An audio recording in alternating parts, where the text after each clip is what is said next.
ഭയം ഒരു പെൺ പടപ്പുറപ്പാണ്. കോപ്പൗട്ട് ബൈ ഏസ് മണി.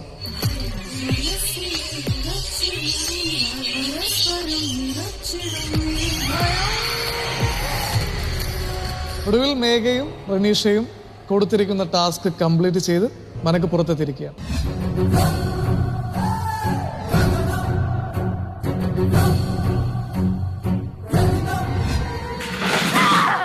മേഘ സ്റ്റക്കായി. പേടിക്കണ്ട, ഒരു മിനിറ്റ്.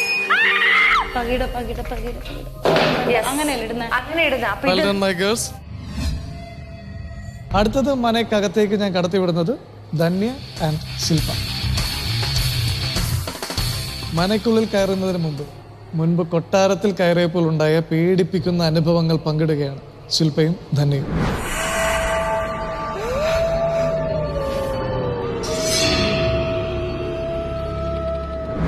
എനിക്ക് എങ്ങനെയും ടാസ്ക് എങ്ങനെയും കംപ്ലീറ്റ് ചെയ്യാനുണ്ടായിരുന്നു.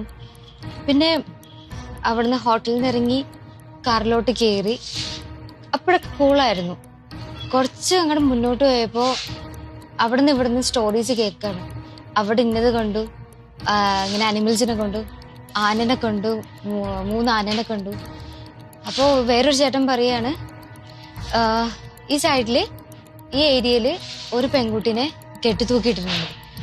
അവിടെ വെച്ചിട്ട് ഫുള്ള് ധൈര്യം, എല്ലാ ധൈര്യം മൊത്തം പോയി, ഫുള്ള് ബ്ലാങ്ക് ആയി. എന്ത് ചെയ്യുന്നു പറയാം. എൻ്റെ ബോഡി ഇങ്ങനെ എനിക്ക് കൺട്രോൾ ചെയ്യാൻ പറ്റാത്ത രീതിയിൽ ഷിവർ ചെയ്തുകൊണ്ടിരിക്കുക. എന്ത് ചെയ്യണോന്നറിയില്ല.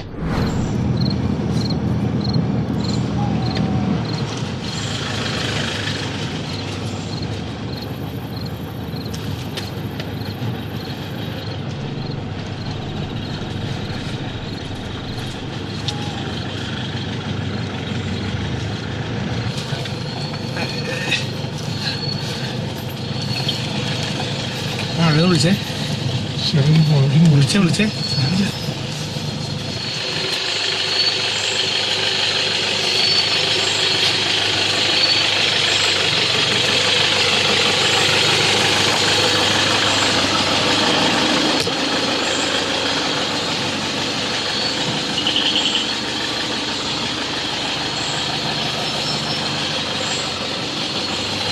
നിർത്തിയിട്ട് കുട്ടി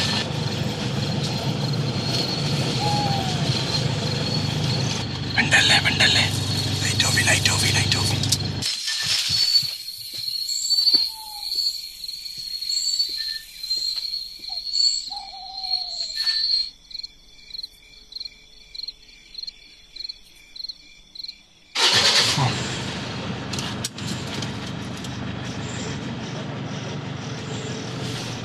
പിന്നെ എനിക്ക് എന്ത് ചെയ്യാമെന്നറിയില്ല. എൻ്റെ ബോഡി ഫുള്ള് ഒരു മരവിച്ച മട്ട്.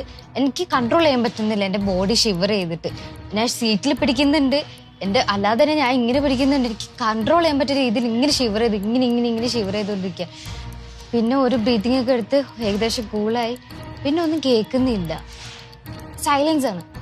എന്ത് ചെയ്യണോന്നറിയില്ല. ഞാൻ ചോദിക്കുന്നുണ്ട് ആരെങ്കിലും ഉണ്ടോയെന്ന് വെച്ചിട്ട് ആരും ഒരു റെസ്പോൺസ് ഇല്ല. ആ ഒരു പേടിയിൽ ഞാൻ ഓർത്തത് എല്ലാവരും ഓടിപ്പോയി, അവിടെ ഞാൻ മാത്രമേ ഉള്ളൂ. എന്ത് ചെയ്യുമെന്നറിയില്ല. അപ്പോഴാണ് ഞാൻ ഇരിക്കുന്നതിൻ്റെ ഡോറിൻ്റെ റൈറ്റ് സൈഡിലായിട്ട് ടെക് ടെക് എന്ന് തന്നെ കൊട്ടുന്നു.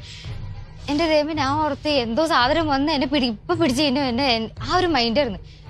ഡോറ് തുറന്നതും കൈക്കറി പിടിച്ചു. മാസ്റ്ററായിരുന്നു, പക്ഷെ എനിക്ക് മനസ്സിലായില്ല മാസ്റ്റർ. അയ്യോ അമ്മ എന്ന് പറഞ്ഞാൽ ഞാൻ എന്തോ പറഞ്ഞു ഞാൻ ആ സമയത്ത്.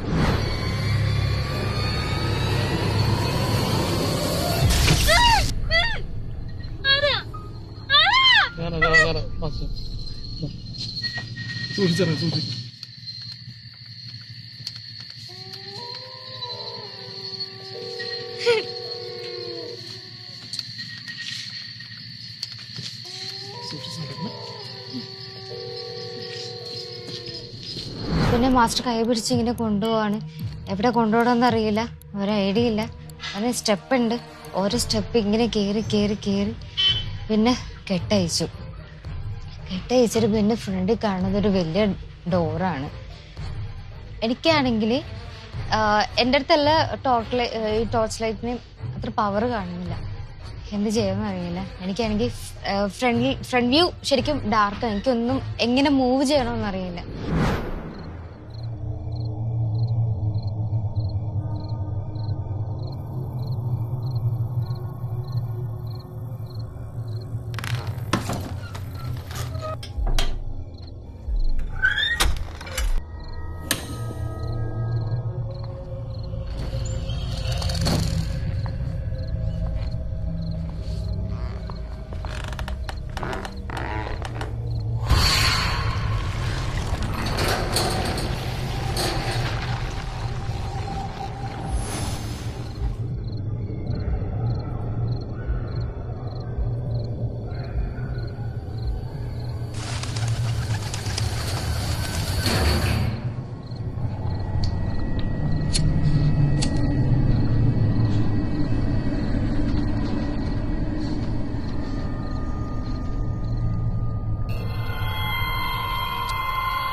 കൈ മാറ്റിക്കാൻ ഡോറ് എന്തായാലും ക്ലോസ് ആവുമെന്ന് എനിക്ക് ഉള്ളിലുണ്ട്. പിന്നെ ഉള്ളതും ഇരുട്ടാണ്, എനിക്ക് മുന്നിലൊന്നും കാണാൻ പറ്റില്ല. എന്റെ ഈ ഫ്രണ്ടിലുള്ള ലൈറ്റ് വെച്ച് എനിക്ക് നോക്കുമ്പോ ഓരോരോ എന്തൊക്കെയോ അവിടെ ഇവിടെ ഒക്കെ കാണുന്ന പോലെയൊക്കെ ഇത് ഫീൽ ചെയ്യുന്നത് ആ ഒരു സിറ്റുവേഷനില്.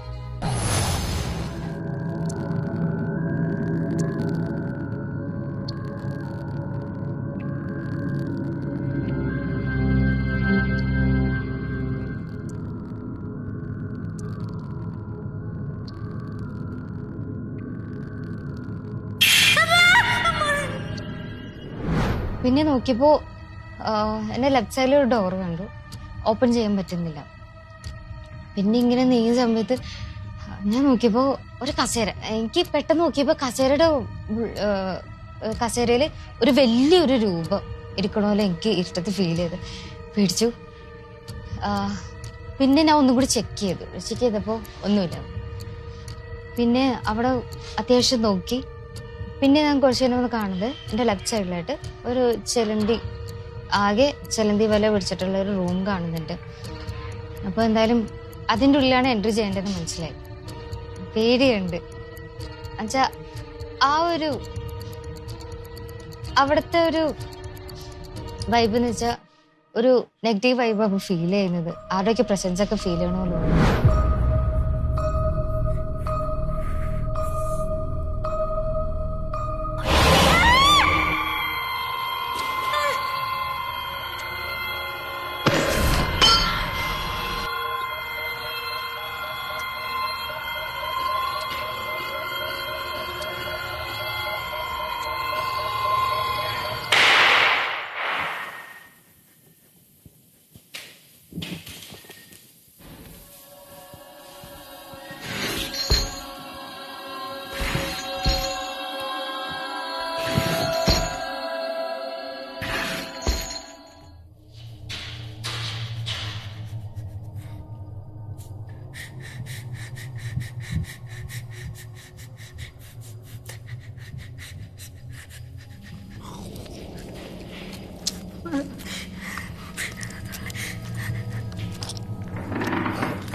പിന്നെ സ്ട്രെയിറ്റ് പോകുമ്പോൾ കാണുന്നത് ഒരു ബ്ലാക്ക് കർട്ടൻ എന്തോ വെച്ച് മൂടിയിട്ടേക്കാം. അപ്പോൾ ഞാൻ ഫസ്റ്റ് കരുതിയത് അവിടെ ആയിരിക്കും എനിക്കെല്ലാം ടാസ്ക് ഇരിക്കുന്നത്. ഞാൻ കണ്ണടച്ചിട്ട് ഇങ്ങനെ തുറന്നിട്ട് പയ്യെ തുറന്നു നോക്കിയപ്പോൾ കുറേ എന്തൊക്കെയോ സംതിങ് സാധനങ്ങളവിടെ കിടക്കുന്നുണ്ട്.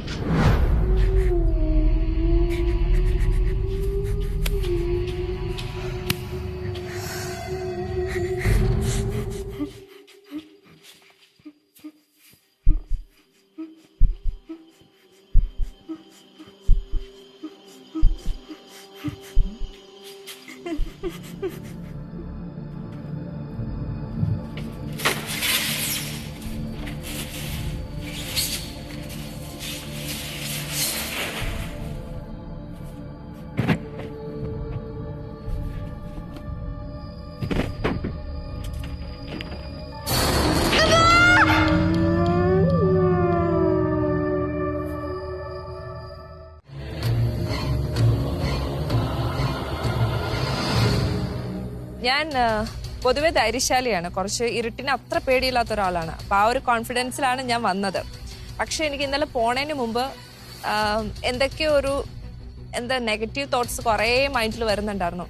പോണതിന് മുമ്പ് ഞാൻ ശരിക്കും കുത്തിയിരുന്ന് പ്രാർത്ഥിച്ചിട്ടാ പോയത്.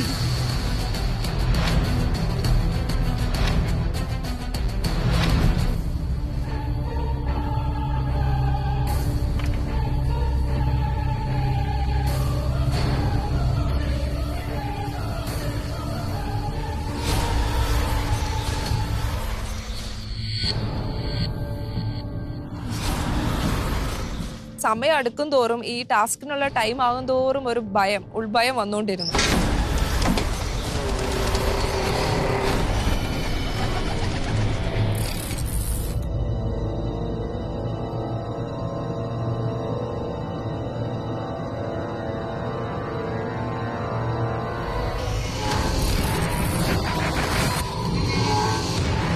പോണ വഴിക്കൊക്കെ ഈ കാട്ടുപോത്തൊക്കെ ഇറങ്ങി അങ്ങനെ കുറേ സിറ്റുവേഷൻസ് ഒക്കെ വന്നപ്പോഴത്തേനും നല്ല ഭയം ഉണ്ടായിരുന്നു. പക്ഷെ പുറത്ത് കാണിച്ചില്ല, കൂടെ ഇരിക്കുന്നവരൊന്നും അറിയിച്ചില്ല. കാരണം എനിക്ക് ഭയങ്കര ധൈര്യമെന്ന് കാണിക്കാനാണ് മാക്സിമം നോക്കിയത്.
ഫസ്റ്റ് ഈ കണ്ണ് കെട്ടിയിട്ട് കൊണ്ടുപോയുണ്ട്. ഫസ്റ്റ് അവിടെ കൊണ്ടുപോയി കണ്ണ് ഓപ്പൺ ചെയ്ത് കഴിഞ്ഞപ്പോൾ എനിക്ക് ഒന്നും കാണത്തില്ല.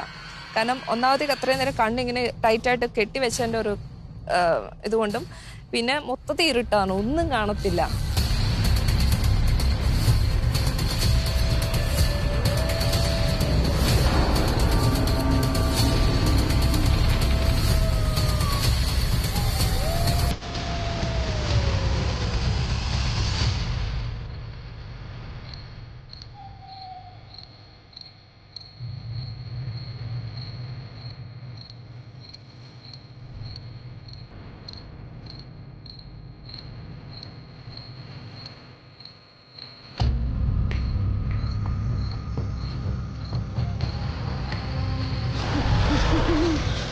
ബിൽഡിങ്ങിന്റെ ഉൾവശമൊന്നും എനിക്ക് മനസ്സിലായതേ ഇല്ല, ഫുൾ ഇരുട്ടായിരുന്നു. ഞാൻ എങ്ങനെയാണ് കാല് വെച്ച് പോയെന്ന് വെച്ചാൽ ഞാൻ ചില സ്ഥലത്തൊക്കെ വീഴാനും പോയിട്ടുണ്ട്.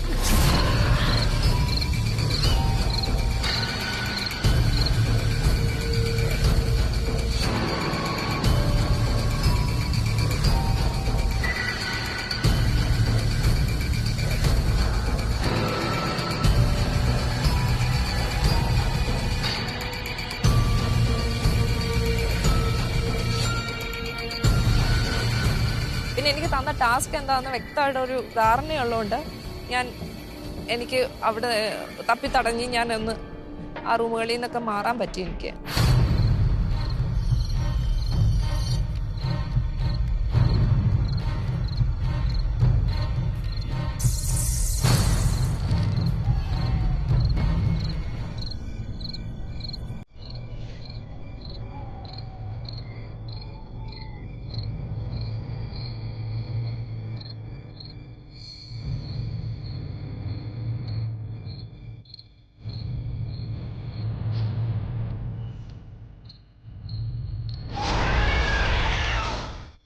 ഒരു ഇരുട്ട് റൂമിലേക്ക് ശരിക്കും പറഞ്ഞാൽ തപ്പി നമ്മളൊരു വഴി കണ്ടുപിടിച്ച് കയറുക എന്ന് പറഞ്ഞാൽ പലവട്ടം ആലോചിച്ചു. ഇതിനകത്ത് കയറാൻ പറ്റുമോ എന്ന് കുറെ പ്രാവശ്യം ആലോചിച്ചു. എന്നിട്ടും ശരി, ടാസ്ക് ആണ്, തിരിഞ്ഞു പോകാൻ പാടില്ല എന്ന് മനസ്സിലൊരു എന്താ പറയാ, നമ്മളൊരു കോൺഫിഡൻസ് ഉണ്ടാക്കിയെടുക്കാന്ന് പറയും ആർട്ടിഫിഷ്യൽ ആയിട്ട്. ശരിക്കും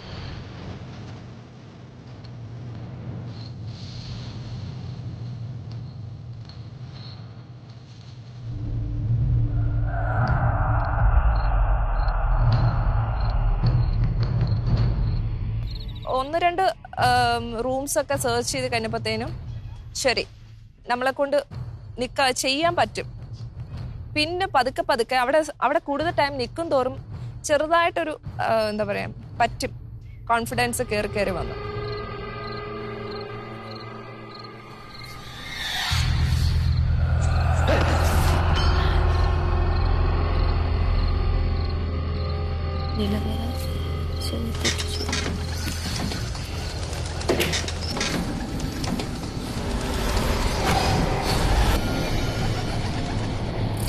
ഞാൻ ചില ഏരിയയിലേക്കൊക്കെ പോയപ്പോൾ ഒരു ഉൾഭയം ഉണ്ടായിരുന്നു. കാരണം നമ്മൾ ഈ കണ്ടിട്ടുള്ളതും ഈ യക്ഷി കഥകളിലൊക്കെ കേട്ടിട്ടുള്ള പോലെയുള്ള കുറച്ച് സ്ഥലങ്ങൾ അതൊക്കെ കണ്ടപ്പോൾ ശരിക്കും പറഞ്ഞാൽ എന്താ പറയാ വന്ന് പെട്ടുപോയല്ലോ എന്ന് പറഞ്ഞൊരു അവസ്ഥ ഉണ്ടായിരുന്നു. പക്ഷെ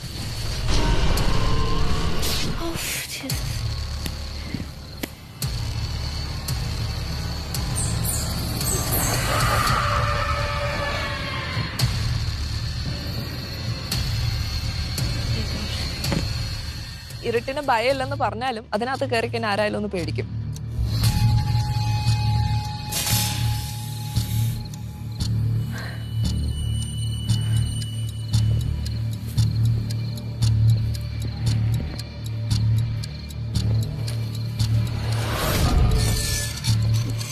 ഇരുട്ടത്ര പേടിയില്ലാത്തതുകൊണ്ടാണ് ഞാൻ സർവൈവ് ചെയ്തേ. എനിക്ക് തോന്നുന്നില്ല എന്നെ പോലെ വേറെ ആരെങ്കിലും പോയാൽ സർവൈവ് ചെയ്യുമെന്ന് എനിക്ക് തോന്നുന്നില്ല. കാരണം അത്രയ്ക്ക് റിസ്ക് ഉണ്ട് ശരിക്കും. അങ്ങനെ ഒരു ഒരു ബിൽഡിങ്ങിൽ പോയി ആർക്കും അത്ര ഈസി ആയിട്ടൊന്നും സർവൈവ് ചെയ്യാൻ പറ്റില്ല. അതും ആ ടൈമിൽ ഞാൻ കൃത്യം 12 മണിക്കാണ് അവിടെ ചെന്നിറങ്ങുന്നത്. ആ സമയത്തൊന്നും അങ്ങനെ ഈസി ആയിട്ട് ആർക്കും സർവൈവ് ചെയ്യാൻ പറ്റത്തില്ല.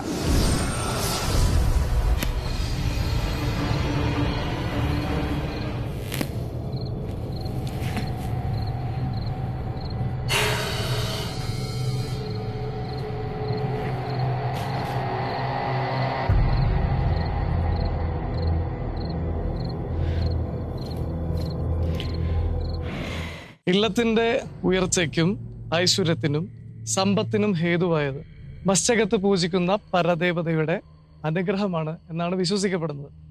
പക്ഷേ നാഥനില്ലാതായ ആ ഇല്ലത്ത് പരദേവതയുടെ പൂജയും ആരാധനയും ഒക്കെ മുടങ്ങി. അതിനുശേഷം അവിടെ ഒരുപാട് അനർത്ഥങ്ങളും ഒരുപാട് ആപത്തുകളൊക്കെ സംഭവിച്ചു എന്നാണ് പറയപ്പെടുന്നത്. ഇവിടെ നിങ്ങളുടെ ടാസ്ക്, ധന്യയുടെയും ശില്പയുടെയും ടാസ്ക് എന്തെന്നാൽ ഇല്ലത്തിനകത്ത് പ്രവേശിച്ച് കളഭച്ചെപ്പും ചിലമ്പും കണ്ടെത്തിയതിനു ശേഷം എവിടെയാണോ പരദേവതയുടെ വിഗ്രഹമുള്ളത്, വിഗ്രഹം കണ്ടെത്തിയതിനു ശേഷം വിഗ്രഹത്തിന് മുന്നിൽ ചെന്ന് കളഭം ചാർത്തി ചിലമ്പ് സമർപ്പിച്ചതിന് ശേഷം മുദ്രമോതിരം കണ്ടെത്തി അണിഞ്ഞ് പുറത്തു വരിക. ഇതാണ് നിങ്ങളുടെ task. And one more thing, കഴിഞ്ഞ ഘട്ടത്തിൽ നിങ്ങൾ ഒറ്റയ്ക്കൊറ്റയ്ക്കാണ് മത്സരിച്ചത്. ഇവിടെ നിങ്ങൾ മത്സരിക്കുന്നത് 2 പേരടങ്ങുന്ന ഒരു ടീമായിട്ടാണ്. അതിനർത്ഥം നിങ്ങൾ 2 പേരും ഒരുമിച്ച് അതിനകത്ത് കയറുന്നു എന്നുള്ളതല്ല. നിങ്ങൾ 2 പേരും 2 കവാടത്തിലൂടെ ഒരിടത്തേക്കായിരിക്കും കയറുന്നത്. ചില റൂൾസ് ആൻഡ് റെഗുലേഷൻസ് ഉണ്ട്. യാതൊരു കാരണവശാലും നിങ്ങൾ 2 പേരും തമ്മിൽ ഇന്ററാക്ഷൻസ് ഉണ്ടാവാൻ പാടില്ല ഒരിക്കലും. ആൻഡ് വൺ മോർ തിങ്, അവസാനം നിങ്ങൾ എത്തേണ്ടത് വിഗ്രഹത്തിന് മുന്നിലാണ്. ഇൻ കേസ് എത്തുന്നത് ശില്പയാണെന്നുണ്ടെങ്കിൽ ശില്പ വെയിറ്റ് ചെയ്യുക. അടുത്ത കണ്ടസ്റ്റന്റ്, അതായത് ശില്പയുടെ ടീംമേറ്റ് വരുന്നത് വരെ വെയിറ്റ് ചെയ്യുക. അതിനുശേഷം മാത്രമേ കളഭം ചാർത്താനും ചിലമ്പ് വയ്ക്കാനും മുദ്രമോതിരം എടുക്കാനും പാടുള്ളൂ. മനസ്സിലായോ? സോ ഇതിൽ ആര് കളഭച്ചെപ്പ് കണ്ടെത്തണം, ആര് ചിലമ്പ് കണ്ടെത്തണം? ധന്യയിലാണ് ചിലമ്പ് കണ്ടെത്തുക എന്നുള്ള ധർമ്മം. അതുപോലെ തന്നെ കളഭച്ചെപ്പ് കണ്ടെത്തേണ്ടത് ശില്പയും. ക്ലിയർ ആണോ? എനിത്തിങ് എന്തെങ്കിലും പറയാനുണ്ടോ? മുദ്രമോതിരം അവിടെ വിഗ്രഹത്തിന്റെ അവിടെ എടുത്തുകൊണ്ട് വരണം. അത് എടുക്കണമെന്നുണ്ടെങ്കിൽ അതിനു മുന്നേ നിങ്ങൾ കണ്ടെത്തിയ കളഭച്ചെപ്പും അതുപോലെ തന്നെ ചിലമ്പും സമർപ്പിച്ചതിന് ശേഷം മാത്രമായിരിക്കണം അത് എടുക്കേണ്ടത്. മാത്രമല്ല, വിജയത്തിൽ എത്തണമെന്നുണ്ടെങ്കിൽ 2 പേരും ഒരുമിച്ചെത്തിയതിനു ശേഷം മാത്രം. ഒരു തരത്തിലുള്ള കമ്മ്യൂണിക്കേഷനും നിങ്ങൾ തമ്മിൽ പാടില്ല. അത് എഗെയിൻസ്റ്റ് റൂളാണ്. മാത്രമല്ല, നിങ്ങൾക്ക് എന്തെങ്കിലും അത്രമാത്രം ഒരു സിറ്റുവേഷൻ വന്നാൽ ഓഫ് കോഴ്സ് നിങ്ങൾക്കറിയാം, ഞാനുമായിട്ട് കോണ്ടാക്ട് ചെയ്യാം. Okay, so best wishes. Thank you.